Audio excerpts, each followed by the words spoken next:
Welcome to exam ready tech. এই অঙ্কটি WBCS প্রিলি 2016-তে এসেছে। অঙ্কটিতে বলেছে দুটি বৃত্তের ব্যাসার্ধের অনুপাত 5:4 হলে এদের ক্ষেত্রফলের অনুপাত কত।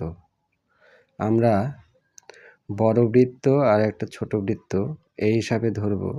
তো আমরা বড় বৃত্তকে আর, সেই আর এর রেডিয়াস কত সেটাকে আমরা অনুপাত থেকে 5 ধরছি, আর ছোট বৃত্তকে ছোট আর হিসাবে ধরে তার অনুপাত থেকে আমরা সেটাকে 4 ধরছি।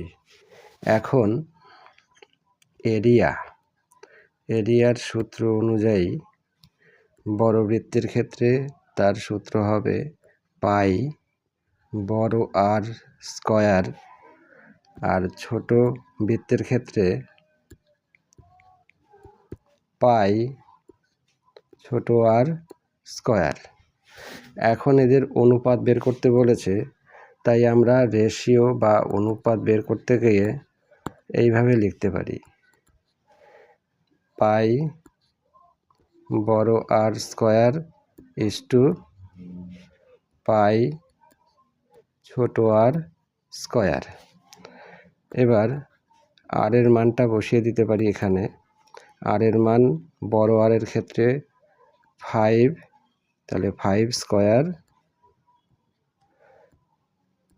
এবং ছোটর ক্ষেত্রে পাই 4 স্কয়ার, ছোট আর 4 আছে। এখন দুই পাশেই পাই আছে, তাহলে এই পাই কেটে দিতে পারি। আর এখানে 5 এর স্কয়ার মানে হচ্ছে, এটাকে স্কয়ার করলে আমরা পাবো 25 ইসটু, আর 4 এর স্কয়ার করলে আমরা পাবো 16। তাহলে দেখা যাচ্ছে এটাকে আর কাটাকুটি করা যাচ্ছে না, সেজন্য এটাই হবে উত্তর এবং অপশন বি হবে সঠিক উত্তর।